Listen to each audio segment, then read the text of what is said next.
What's up, guys, and welcome back to the channel. And UFC 307 took place a couple hours ago, and I already did my full card recap, so if you haven't seen that, go check that out. But now we're going to be talking about the next fights to make for every single key fighter on the card. There's 12 fighters on the screen, some winners, some losers. I'll be talking about the next matchups for all of them. I'll be discussing when they should take place, where they should take place, all of that stuff, justifying why I'm picking who I am. You guys let me know in the comments if you agree or not with my selections. Who do you want to see next for all of the main fighters from UFC 307? But yeah, let's start off with the winner of the main event, Alex Pereira. For Pereira, it's pretty clear. It's the winner of Ankalaev Rakic, in my opinion. Now, if Rakic wins, or maybe even if Ankalaev wins and it's super boring, look, I could kind of see the UFC giving the winner of Volkan Ozdemir versus Carlos Ulberg the title shot, because you know they will look for any chance to skip over Magomed Ankalaev. They will look for any chance to skip over him. So I could see them doing... honestly, I feel like it's more likely they give it to fucking Blachowicz coming off a loss to Pereira than Ankalaev at this point. But like, if Ulberg or Volkan KO the other one, they might get a title shot. Though I don't think they're doing the heavyweight thing. I think Pereira is at light heavyweight for now. He's got guys, right? Fight the winner of Ankalaev Rakic, and then fight the winner of Ulberg versus Volkan Ozdemir, and then that's 5 title defenses. Then you go up, then you do your thing. And the thing is, like, 5 title defenses normally takes like 3 years or 3 years to rack up. It's taken him like a year and a half. If he fights at the rate, like if he can get one in like March or like April, and he fights again in like July or like September or something like that, like, he can just rack up fight, and obviously he has to win the fights, but I think I would favour him to beat Volkan Ozdemir or Carlos Ulberg, and I think I would favour him to beat Ankalaev at this stage. Rakic, I actually think it's a tough fight, because I think Rakic might just be retarded and stand with him. But if he can beat those two guys in a reasonable time frame next year, and normally he's fighting more actively than now, I'm giving him some time off. I'm saying fight again in like March, take time, that's like 5 months, 6 months, that's plenty of time for Pereira. And then after that, if you can get a win there, try and get that 5th title defense. Because 5 title defenses is nuts. It's really hard to do, but he's just going like, fuck you, no, I'm going to do it quickly. So these guys don't have enough time to actually catch up to me. So yeah, winner of Pereira versus the winner of Rakic Ankalaev. I'm just going to say it. I kind of think Rakic is going to win. I'm actually going to pick Rakic. I think that's going to be my like big underdog pick of that card. To be honest, but I'm going to probably pick Rakic just because I think it's kind of destined for Ankalaev to just not get a title shot. And I think that's going to be funny. But yeah, Pereira versus the winner of these two, make it happen. They might do this as like a fucking Abu Dhabi. I pray they don't send Pereira over to Abu Dhabi. Keep him in the States. Keep the fucking based Western Chad. I know Brazil's not like considered like part of the West, even though it's like similar kind of location in terms of like longitude. I think that's the name for it as the US, but whatever. Keep him in the west side of the world. Keep him in the States. Have him knocking people out in front of crowds that actually care about the sport, not the fucking sheiks that just pay $20 million to be there but don't give a fuck about any of it. That's dead. Abu Dhabi crowds always shit because they're just all sheiks or rich fucking oil people that don't actually care about the sport. They just want to look cool. So yeah, don't put that fight in Abu Dhabi. Hopefully the UFC is smart and doesn't. Hopefully they give Ankalaev as minimal fucking advantages as possible. And yeah, give either Ankalaev or Rakic the shot in, I'd say, March in Vegas. If it's not the Conor card or something. Or even February in Australia, I wouldn't mind if they can't get Volk on that card. Anyway, let's move on, though, to the loser of the main event. Khalil Rountree, I think he should fight the loser of Volkan Ozdemir and Carlos Ulberg. I wouldn't even mind him versus the winner, to be honest. And I don't mind giving him a higher-ranked opponent again, because I think he proved he's on that level. But I also don't want Rountree to go down the path where he has a good showing for himself, looks good, and then gets fed to the top. Like, I don't want it to look like a fucking Steve Erceg, Kai Kara-France situation where we think, oh, this guy's easily top 5 level, and then he just gets slept. So I don't want to give this guy to like a Blachowicz or a Yuri on the off. Like, Yuri versus Khalil, sign me the fuck up. But if he beats Ozdemir. Now, I think Ulberg is going to catch Ozdemir and maybe drop him and finish him. I think that's probably going to be my prediction there. Although I'm not super high on Olberg. Like, his best win is Menefield, who's retarded and shit. But I do think Ozdemir is going to lose that fight. I just think he's a bit too old at this point. He's been around for a bit too long. I reckon Olberg gets him. And yeah, do Khalil versus Ozdemir after that. Or you could do him versus Olberg. I wouldn't mind that as well. But I say you do him versus Ozdemir. Not a guy who's going to probably put that much damage on him or KO him badly. And then after that, if he wins that, you do him versus a Yuri, and that's when we have some fun and have just an absolute fucking banger of a fight.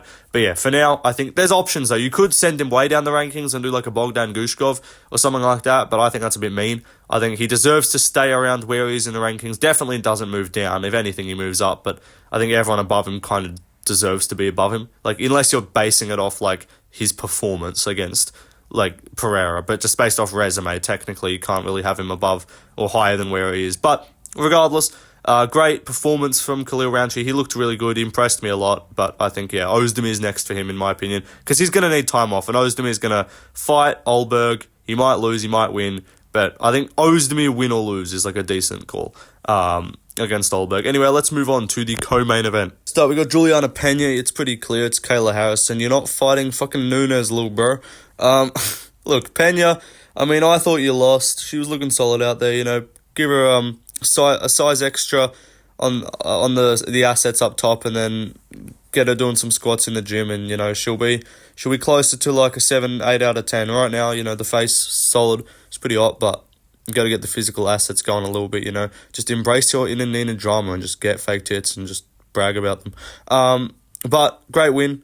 Well, not really. She looked mid. But yeah, I thought she lost. But regardless, Kayla Harrison, easy fight to make. Do that. I'm not going to matchmake for Pennington, but Pennington and Vieira both lost. You can do that. That was a rematch. That's a rematch. They both fought they fought before Pennington actually got a title shot, and I actually thought Vieira won that fight. I picked her to win that fight, and a lot of people thought it was a robbery. So you can just run that one back. Do Pennington versus Vieira too. But yeah, Kayla versus Pena. And they might yap and actually have like an interesting build-up for a women's MMA fight.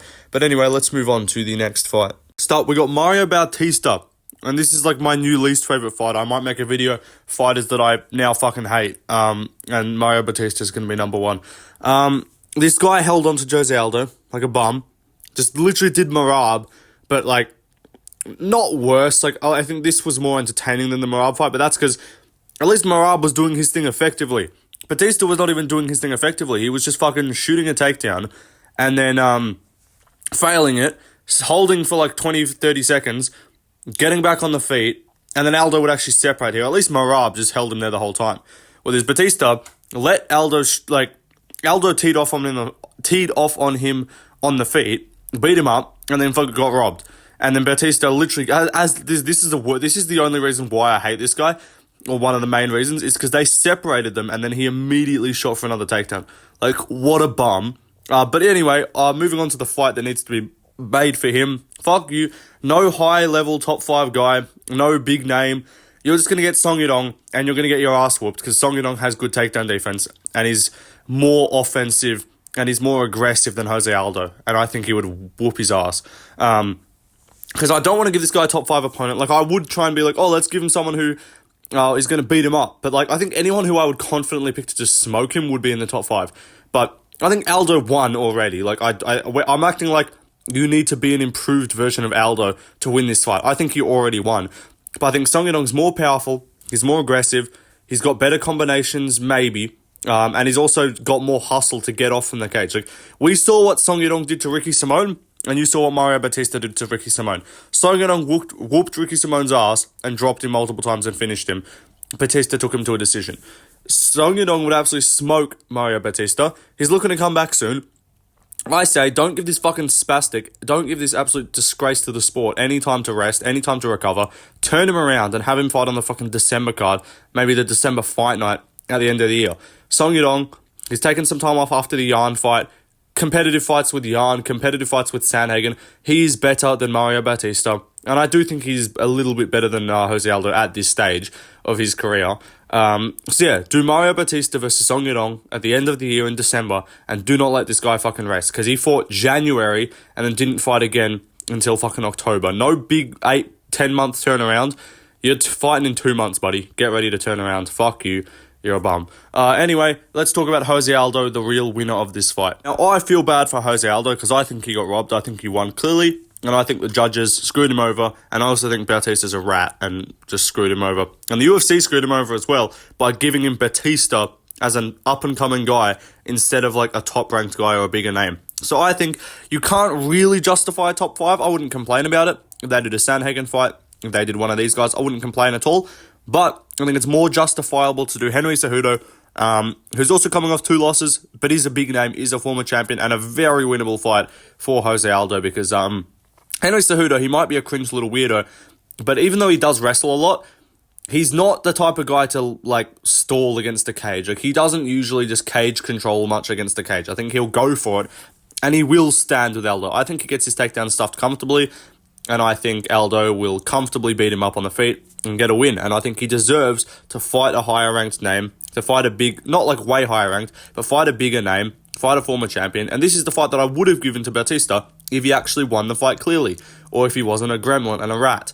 I said the winner of, if Aldo had won this fight, like on the scorecards, then I would have given him like an O'Malley fight or a Sandhagen fight.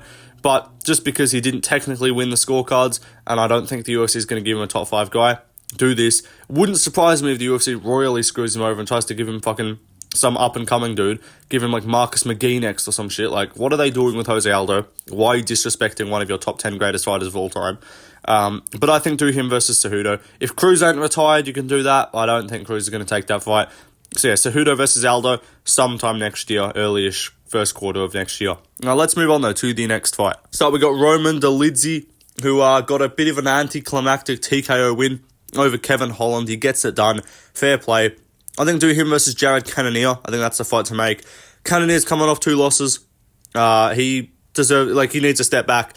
Not a super dangerous guy. I think this fight was already booked as well. I think this fight is easy to rebook. They already signed up to fight each other.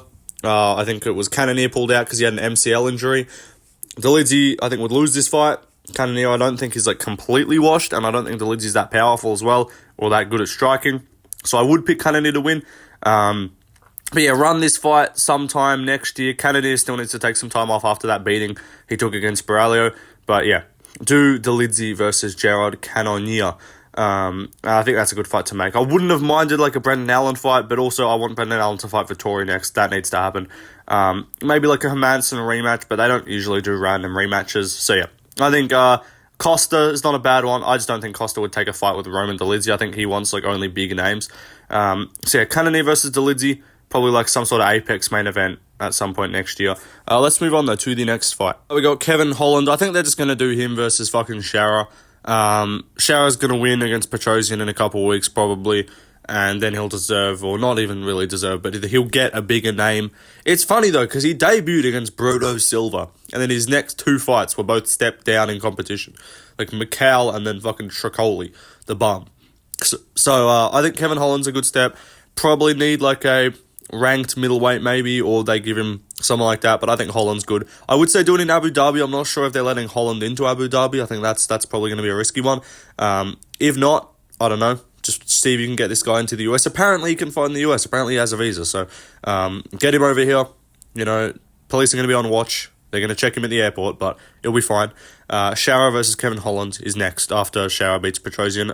Anyway, let's move on to the next fight. Keen Buckley versus Osman. Kamado Osman. They can't even spell your name right, fucking Osman.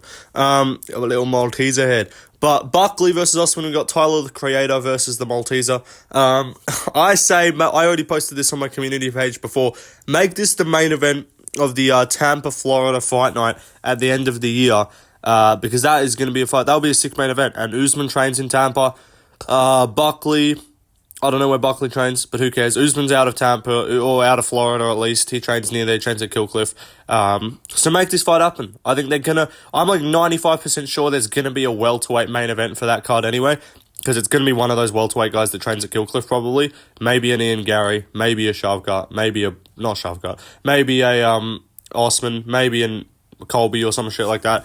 Maybe a Burns. I don't know. But I think it's going to be one of those guys. Apparently, Usman's got a fight booked. That's what I saw someone say. Not one of my sources, but someone else I saw in a comment section that is like a source of sorts that's been given information before. He mentioned, he said Usman might have something with a shushing emoji. So maybe Usman's got a fight booked. Maybe Usman's fighting Ian Gary. Maybe they pivoted to that because they were going to do Ian Gary versus Colby, but maybe Colby's just not accepting. But wouldn't surprise me if you see Usman and Ian Gary for that Tampa card, or one of those pay-per-views. But if not, do Usman versus Buckley. I think it's a pretty clear fight to make. Let's move on, though, to the next guy. This is not what I want to happen. This is what I think will happen. I think Stephen Wonderboy Thompson is going to get fed to Carlos Prates after he beats Randy Brown, and I think he's going to get KO'd, and I think that's what the UFC is going to want to happen. Because that's what happens when you lose fights as a veteran, as an old guy. They aren't kind to you. They don't try and give you a rebound. They don't go, oh, we'll give you Neil Magny. No. You want to know what they do? They go, who's the most dangerous fucking guy that we can get a highlight reel out of? And then they match you up with him and you get KO'd. So I'm worried that this is what's going to happen. If I had it my way, I would do a fucking Luque rematch after he beat Diaz.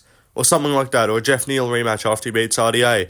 Or one of these fights. Because I think Wonderboy deserves a nice send-off. Someone who's not going to wrestle. One of these guys, just a striker, Luque or Jeff Neal. But I think they're going to give him Carlos Prates, and I think he's going to get chinned badly, and it's going to be a very sad ending to his career. Anyway, let's move on to more positive manners, I guess, and talk about someone else. Next up, we got Bruno Ferreira versus Cesar Almeida. Is a fight that I think needs to happen. I think this is like win or lose with Bruno Ferreira against Abbas Magomedov. Because I think if Abbas wins, I don't really want to do Abbas versus Cesar Almeida. That would be good. So you could say the winner of that or the loser of that. I'm not really fussed. I don't know what level Cesar Almeida's at because he looked decent against Kopolov in the second and third, but then he looked shit kind of for moments of this fight and had to cheat a bunch. And he finished Budka, but Budka's shit. Like, I don't know. It's really hard to tell where Almeida's at. His striking seems solid, but he does just look a bit mid at times, and he couldn't finish Pateria. And had to cheat like 6 times. So I don't think he's that good. I think him versus Bruno Ferreira would just be a sick matchup. They'd just slug it out for a little bit and probably someone's going to die. So that'd be good fun. Anyway, let's move on to someone else. We're going with the battle of the retards. The melanated retards is what we're going to go here. Ryan Spann versus Alonzo Menefield. Both of these two incredibly stupid fighters. Both of these fighters have dealt with extreme stupidity in the past. Both of them have at least 3 baby mamas each because they do not know how to use protection tonight. That's John Anik's contribution to this matchup. But Spann lost to Anthony Smith. Menefield lost to fucking Olberg because he ran in like a retard. Both of these two, the combined IQ here might not even reach triple digits, I'm not sure. But this would be probably a competitive-ish fight. I might lean Spann because I think he is a bit better when he actually commits himself. But still, I think this would just be a very funny and very retarded matchup. Anyway, let's move on to the last fighter. Last guy, we got Court McGee, certified unk. I'm matching him up with another certified unk, Nico Price. I could have probably gone more unk status than this. Like, there are older fighters, like a Ponzinibbio could have worked. I don't even know who Court McGee's fought. He's fought a bunch of guys. Like a Ponzinibbio or an Alex Morono. Oh, he already lost to Alex Morono. There's lots of old guys at welterweight you could do against, but I picked Price. He's about to fight Themba Gorimbo, who's probably going to win and then act like he's going to be a future champion because he's got an emotional story. Like, you ain't Khalil Roundtree, little bro. But no, I think this is a decent fight to make. That'll do it, though, guys. Let me know in the comments which fights you guys want to see next. Who did I miss? Who did I leave out? I didn't talk about Lucindo. She can fight fucking Amanda Lemos. I didn't talk about Hernandez. I don't even know what weight class he's going to be at. He can fight whoever. I don't know. And then who else did I miss? I didn't talk about Tisha Pennington. She can fight fucking whoever. She can fight Marina Rodriguez again or something. Anyway, that'll do it, guys. See you guys in the next one. Let me know what other videos you guys want to see. But yeah, peace out.